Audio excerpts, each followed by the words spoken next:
Atento aviso para las alumnas y alumnos de secundaria. Los programas de regreso a clases Aprende en Casa 2, que verán a continuación, son de repaso de los aprendizajes del ciclo escolar anterior. Por ello verán que se les plantean algunas preguntas. No es necesario que las respondan, pero si les interesa contestar alguna de ellas, seguramente les ayudará a fortalecer sus aprendizajes.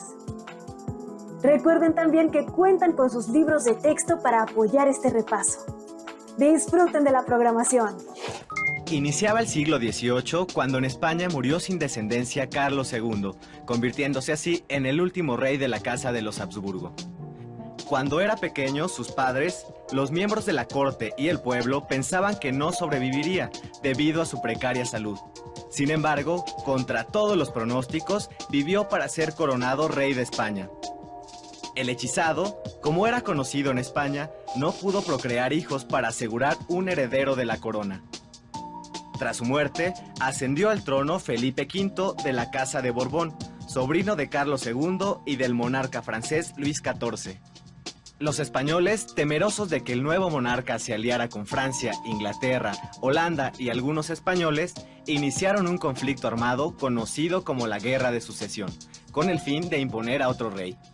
Finalmente, después de varios años de enfrentamientos, Felipe V fue reconocido como el rey de España y la corona quedó en manos de los Borbones. Las reformas borbónicas es un conjunto de medidas que tomó la corona española que empiezan a implementarse a partir de la década de 1760. A partir de ese momento la corona asume el control o intenta asumir el control de sus territorios, de sus posiciones americanas y modifica la estructura política, económica y social de la Nueva España. Esta serie de medidas tenían como objetivo fundamental recuperar el control político de la capital española y al mismo tiempo de la Nueva España. Por otra parte, buscaban obtener el mayor beneficio posible a través de la recolección de una mayor cantidad de impuestos. Para ello se realizaron una serie de leyes que modificaron la relación con el clero. Por ejemplo, en relación con la Iglesia, la expulsión de los jesuitas en 1767 muestra el punto más importante del control que va a tener la corona española sobre la Iglesia. Otra de las medidas más importantes tiene que ver con la consolidación de vales reales, que a partir de 1804 va a significar el control de las propiedades y de los recursos de la Iglesia. Finalmente, en la parte económica, va a suponer la imposición de una gran cantidad de impuestos con la finalidad de llevar más plata a España y así equilibrar la balanza de pagos, porque la corona española tenía que hacer frente a una serie de compromisos, entre ellos un conjunto de guerras con Francia y con Inglaterra. Finalmente, va a significar el desplazamiento de los criollos de los puestos de poder, y esto va a conducir en la primera década del siglo XIX a un enfrentamiento y a una crisis política. Posiblemente las transformaciones más significativas ocurrieron durante la segunda mitad del siglo XVIII, cuando la Ilustración se expandió por Francia, Alemania, Inglaterra y España. Las ideas ilustradas repercutieron en todos los ámbitos de la vida y sus efectos fueron sumamente importantes. Esta poderosa corriente llegó a ser distintiva del siglo XVIII y este periodo fue conocido como el siglo de las luces, porque se trató de un conjunto de tendencias intelectuales, políticas y sociales, caracterizadas por su optimismo en el poder de la razón. Nada debía escapar a esa conciencia crítica fundada en la razón y por ello la Ilustración no se quedó en el ámbito de la reflexión filosófica, sino que se incluyó en la política, la sociedad e incluso con la religión.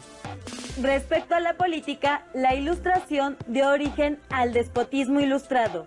En las clases dirigentes surgió un ánimo ilustrado y racional que trajo reformas que buscaron la modernización de la economía, siempre bajo la mirada paternalista y autoritaria del rey. La consideración hacia el pueblo se hizo patente, pero nunca permitió que éste interviniera en los asuntos públicos. Fue así que se acuñó la frase, todo para el pueblo, pero sin el pueblo. ¿cómo fue que las reformas borbónicas se aplicaron en la Nueva España? Para ahondar en este tema, acompáñenos a ver el siguiente video. A mediados del siglo XVIII, el funcionario real José de Gálvez, visitador de la Nueva España, influido por todas las ideas ilustradas como parte del proceso de control del Estado, llamado despotismo ilustrado, va a viajar a la Nueva España a poner en práctica toda esta serie de medidas que van a conducir a que la metrópoli recupere el control sobre su territorio en términos políticos, económicos y sociales. Parte de este esfuerzo va a estar vinculado con la presencia de un ejército que va a desembarcar justamente en la década de los 60 para poder controlar a la población. A finales del siglo XVIII, el Imperio Español tenía posesiones en varios continentes. Sus dominios americanos se extendían desde Nueva España hasta el Virreinato del Río de la Plata, ocupando varias islas del Caribe. En Asia, la corona poseía el archipiélago de las Filipinas. Durante todo el siglo XVII, en la dinastía de los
de la Nueva España gracias a un sistema eficiente en términos de la política tributaria y también de la política de gobierno. La implementación de las reformas borbónicas provocó el descontento de varios sectores de la sociedad novohispana, entre ellos el de los comerciantes. Las leyes sobre libertad de comercio terminaron con el monopolio de 200 años del Consulado de Comerciantes de la Ciudad de México y sus socios de Sevilla y Cádiz.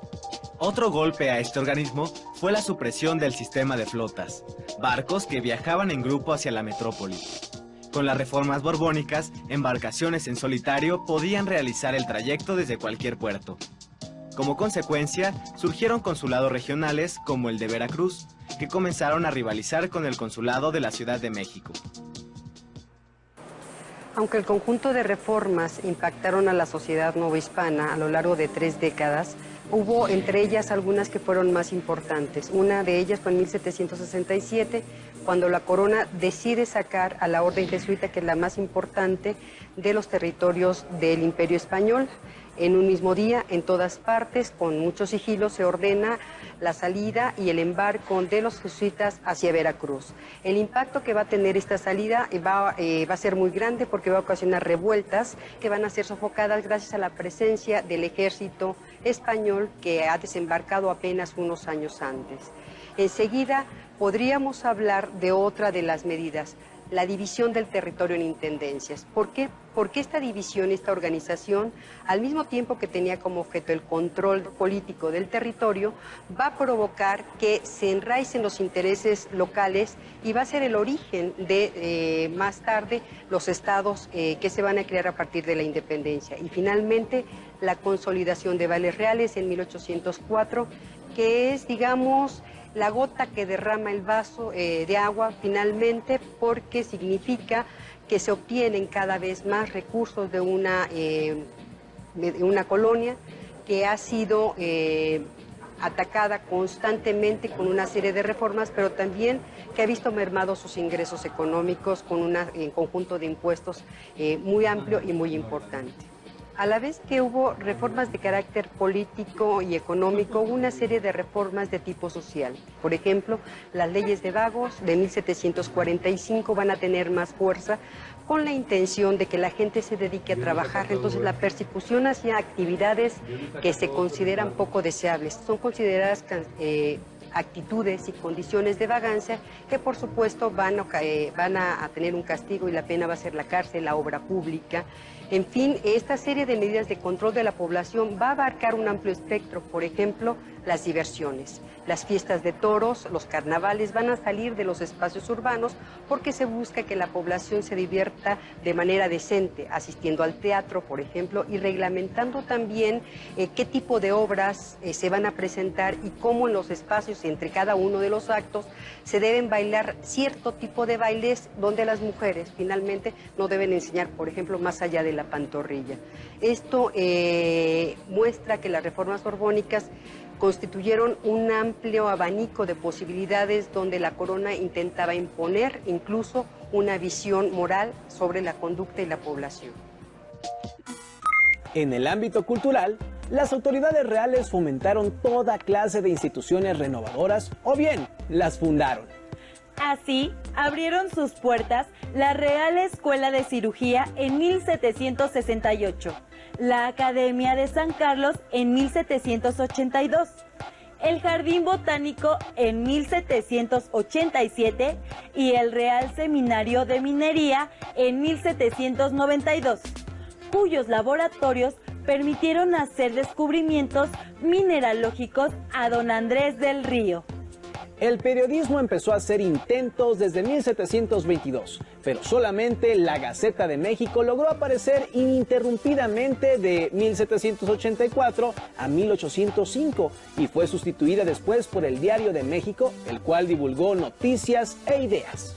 La Ilustración entró en buena parte con el apoyo económico de la corona española, lo que implicó que las ideas que tenían implicaciones políticas fueran censuradas. Sin embargo, estas ideas se diseminaron de todas formas. Las noticias políticas fueron leídas por clérigos y funcionarios. La vigilancia de la Inquisición quedó burlada y el orgullo criollo subrayó el amor por lo propio, con un interés por la antigüedad indígena o la historia colonial. Todas las obras exaltaron orgullo por su suelo, por la Nueva España y por su gente. Por ejemplo, el sacerdote jesuita Francisco Javier Clavijero consideró a los indígenas tan capaces como los europeos y desmintió las ridículas teorías ilustradas sobre la naturaleza americana. ¿De qué otras maneras impactaron las reformas borbónicas en la Nueva España? Las y los invitamos a ver el siguiente segmento audiovisual para responder esta pregunta. Los Borbones llevaron a cabo una reorganización administrativa y territorial de Nueva España. Al dividir el territorio en intendencias, buscaron tener mayor control sobre la colonia y, al mismo tiempo, restar poder al virrey, implantando la figura del intendente. José de Gálvez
política reformista de los Borbones transformó mecanismos de organización profundamente arraigados en la economía, la administración, el fisco y las relaciones sociales. Ante estas, surgieron resistencias y oposiciones por parte de los diferentes sectores de la sociedad que se vieron afectados por su implementación.